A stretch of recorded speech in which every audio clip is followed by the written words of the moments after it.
নাচনে বাড়ি রচনা তো ব্যানার্জি না, ঢিসুম ডাসুমে ধর্মেন্দ্র, আর নাচনে কোদনে হেলেন, আর দিদি নাম্বার ওয়ানে রচনা ব্যানার্জি।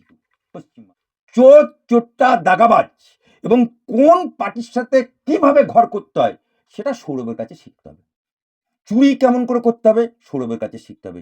চিটিংবাজি কেমন করে করতে হবে সেটা সৌরভের কাছে শিখতে হবে। দল পরিবর্তন কি করে করতে হবে সৌরভের কাছে শিখতে হবে। সেটিং কিভাবে করতে হবে সেটা সৌরভের কাছে শিখতে হবে। এ মাস্টার লোক। তিনি দাবি করছেন, বিজেপিতে যোগ দিয়ে তিনি দাবি করছেন সমর্থন করে আর কি, যে হুগলিতে মমতা ব্যানার্জি দেখে ভোট দেয়নি। নাচনে বাড়ি রচনা তো ব্যানার্জি না, ঢিসুম ডাসুমে ধর্মেন্দ্র, আর নাচনে কোদনে হেলেন, আর দিদি নাম্বার ওয়ানে রচনা ব্যানার্জি পশ্চিমবাংলায়। তার এই দিদি নাম্বার ওয়ানে রচনা ব্যানার্জি যখন দাঁড়ালো হুগলি লোকসভায়, তখন তাকে প্রশ্ন করছে সাংবাদিকরা যে এখানে সিঙ্গুরে টাটা কারখানা চলে গেল। তখন বলছে কেন, আমি তো রাস্তায় আস্তে আস্তে ধোঁয়ায় ধোঁয়া দেখতে পেলাম। অর্থাৎ কেউ বিড়ি খাচ্ছে বা ইটভাটার ধোঁয়াতে দেখে বলছে ধোঁয়ায় ধোঁয়া, আবার বলছে টন টন কিলো কিলো জল বেরোচ্ছে। তা আমি জানি না বাপের জন্মে টন টন কিলো কিলো জল হয় কিনা, আর কোথায় টন টন কিলো কিলো মাপা যায় তাও জানি না। সুতরাং চিকুন চাকুন ডাগুর ডুগুর থাকলেই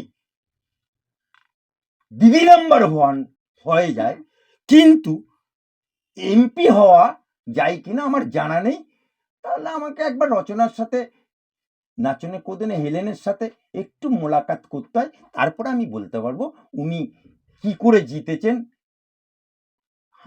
হাম্পি ডাম্পি করে জিতেছেন না মমতা ব্যানার্জির সিম্বল নিয়ে জিতেছেন, সেটা বিচার্য জনতা জনার্দনই তা বিচার করবে। তাকে বিনা নোটিশে দিদি নাম্বার ওয়ান থেকে বার করে দেওয়া হলো, সে বলছে আমাকে নোটিশই দেওয়া হলো না, কি বলবো?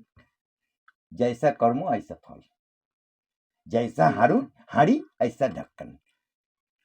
উনাকে যখন একটা লোক এরকম করে হাতে করে একটা একটা ফল নাকি লাউ কিছু দিতে গিয়েছিল, বলছে আমি খুব ভালোবাসি, আমি খুব ভালোবাসি। ওল ওল ওল ওল, সেই বাংলার ওল, আর এমনি এমনি গালে ওল্ল তোর ছেলে মুরুক, তা সেই ওল্ল তোর ছেলে মুরুক, তা সেই অবস্থা এই রচনা ব্যানার্জি। একই দিকে একইভাবে দাদাগিরি থেকে সৌরভ গাঙ্গুলিকে সরিয়ে দেবকে দেওয়া হয়েছে। দেখুন, সৌরভ গাঙ্গুলিকে আমি ক্রিকেটার হিসেবে নমস্য ব্যক্তি, এই জায়গায় অস্বীকার করব না, কিন্তু দাদা নম্বর ওয়ান শিল্পপতি, উনি উনি একজন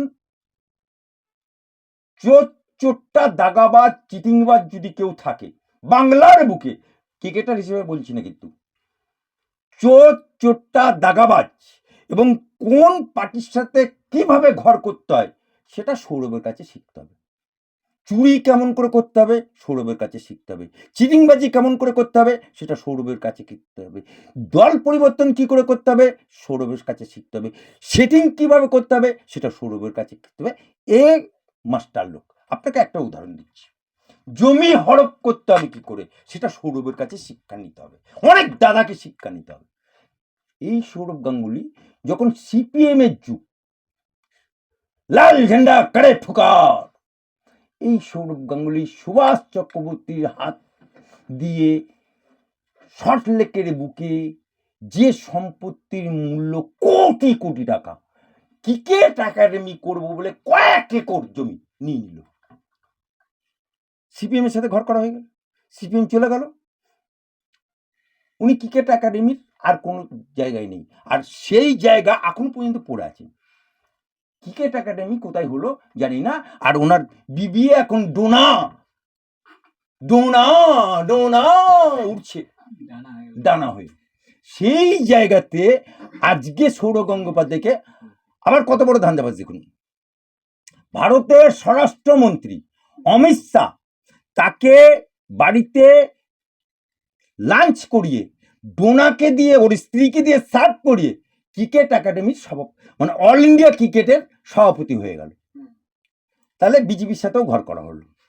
তারপরে মমতা বাবুর সাথে ঘর করে স্পেনে ওখানে ঘোষণা করছে এই সৌরভ গাঙ্গুলি দাদা নম্বর ওয়ান এই শিল্প করবে ইস্পাত শিল্প এত কোটি টাকার, সেটাও জমি হরপ হলো।